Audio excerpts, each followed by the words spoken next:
Shri Ganga limited जो है वो रजिस्टर्ड थी with an authorised capital of ₹7 lakh और ये कैपिटल डिवाइडेड थी into equity shares of ₹10 each.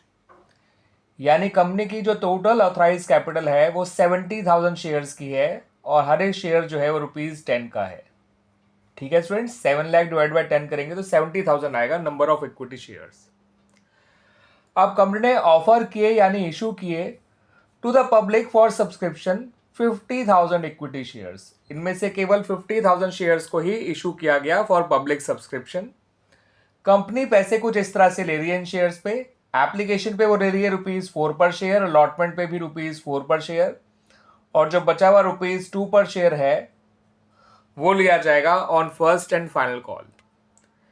Company का इशू फुली सब्सक्राइब्ड हो गया, यानी कंपनी के पास एप्लीकेशन भी 50,000 शेयर्स की आई हैं और सभी लोगों को शेयर अलॉट कर दिए गए होंगे। All the amount were duly received accept, सारा पैसा मिल गया कंपनी को accept first and final call money on 4,000 equity shares. तो यानी कि जो बचे हुए 46,000 शेयर्स हैं उन पे तो कंपनी को आखिरी कॉल तक का पैसा मिल चुका है, मगर ये जो 4,000 इक्विटी शेयर्स हैं इन पे आखिरी कॉल का पैसा नहीं मिला है, जो कि है ₹2 पर शेयर। आपसे कहा गया है स्टूडेंट्स कि आपको शेयर कैपिटल को balance sheet of the company में शो करना है as per schedule 3 part 1 of companies act 2013 और आपको नोट्स टू अकाउंट से बनाना है फॉर द सेम। तो स्टूडेंट्स पहले हम जो है नोट्स टू अकाउंट्स ही बना लेते हैं, फिर हम बैलेंस शीट में शेयर कैपिटल को कैसे शो किया जाएगा उसको देखेंगे। तो स्टूडेंट जब आप नोट्स टू अकाउंट बनाएंगे शेयर कैपिटल का तो वहां पे आप लिखेंगे नोट्स टू अकाउंट्स और उसके नीचे नोट नंबर 1 डालिएगा, फिर लिखिएगा शेयर कैपिटल और उसके बाद आपको पहले ऑथराइज कैपिटल लिखना है, फिर इशूड कैपिटल लिखना है, फिर सब्सक्राइब कैपिटल लिखना है और सब्सक्राइब कैपिटल के अंदर भी आपको पहले लिखना है सब्सक्राइब एंड फुली पेड और बाद में लिखना है सब्सक्राइबर नॉट फुली पेड। आइए इनको एक एक करके फिल करते हैं। ऑथराइज कैपिटल में लिखिएगा 70,000 इक्विटी शेयर्स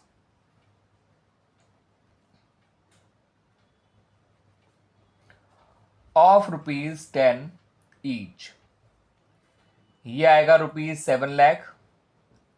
ऑथराइज कैपिटल का टोटल जो है वो नोट्स अकाउंट्स में ही रहता है, ये बैलेंस शीट में नहीं जाता है, ध्यान रखिएगा। फिर आते हैं अपनी इशूड कैपिटल पे, यहां लिखेंगे 50,000 इक्विटी शेयर्स ऑफ ₹10 ईच, ये हो जाएगा ₹5 लाख और ये टोटल भी नोट्स टू अकाउंट्स में ही रहेगा। बैलेंस शीट में जो टोटल जाता है वो जाता है सब्सक्राइब कैपिटल का। इसको फर्दर हमने 2 टाइप्स ऑफ कैपिटल में डिवाइड किया है, पहली है subscribe and fully paid up और दूसरी है subscribe but not fully paid up. तो subscribe and fully paid up में कितने शेयर शो करेंगे, इनमें हम उतने शेयर शो करेंगे जिन पे कंपनी ने पूरा पैसा मांग भी लिया है और पूरा पैसा मिल भी गया है, और ऐसे हैं 46,000 इक्विटी शेयर्स। क्योंकि 4,000 इक्विटी शेयर्स में आखिरी कॉल का पैसा नहीं मिल पाया तो उनको हम यहाँ नहीं शो करेंगे, उनको हम यहाँ शो करेंगे। ठीक है, यहाँ वही शेयर्स शो किए जाएंगे जिन पे कंपनी ने पूरा पैसा मांगा भी है और उसे वो पूरा पैसा मिल भी गया है। तो 46,000 इक्विटी शेयर्स ऑफ ₹10 ईच, ये आ जाएगा स्टूडेंट्स 4,60,000। अब subscribe but not fully paid up में क्या लिखना है, उसमें लिखना है उन 4,000 शेयर्स को जिन पे कंपनी को आखिरी कॉल का पैसा नहीं मिला था। तो लिखिए 4,000 इक्विटी शेयर्स ऑफ ₹10 ईच। आप 4,000 इंटू 10 करेंगे तो आएगा ₹40,000। इसमें से आप माइनस करिए कॉल्स इन अरियर्स, जो कि फाइनल कॉल का पैसा था जो नहीं मिला था कंपनी को, और फाइनल कॉल है ₹2 पर शेयर। तो टोटल पैसा जो कंपनी को नहीं मिला होगा इन शेयर्स पे वो है 4,000 इंटू 2 यानी कि ₹8,000, और ये टोटल हो गया इनका 32,000। अब ये subscribe and fully paid up और subscribe but not fully paid up capital दोनों को ऐड कर लीजिए, ये हो जाएगा 4,92,000। अब इस 4,92,000 को आपको शो करना है in the balance sheet of the company. ठीक है, अब हमें कंप्लीट बैलेंस शीट नहीं बनानी है कंपनी की, हमें केवल उसका एक एक्सट्रैक्ट शो करना है। तो उस एक्सट्रैक्ट को कैसे शो किया जाएगा देख लीजिए। सबसे पहले आप ऊपर कंपनी का नाम लिखेंगे और फिर लिखेंगे बैलेंस शीट, ब्रैकेट में एक्सट्रैक्ट लिखना मत भूलिएगा।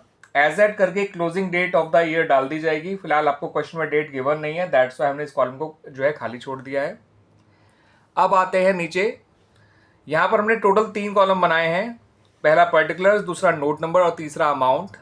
अब ये जो पर्टिकुलर्स वाला कॉलम है, यहाँ आपको लिखना है सबसे पहले इक्विटी एंड लायबिलिटीज।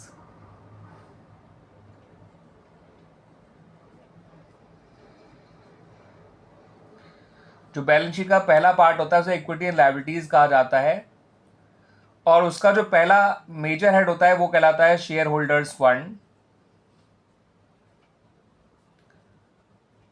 और इसी मेजर हेड के अंदर एज अ सब हेड जो है शेयर कैपिटल को शो किया जाता है।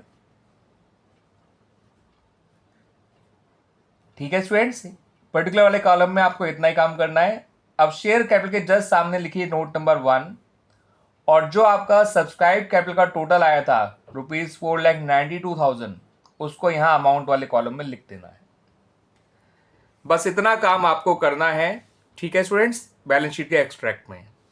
तो इस तरह से हमारा ये सॉल्यूशन जो है स्टूडेंट्स कंप्लीट हो जाता है।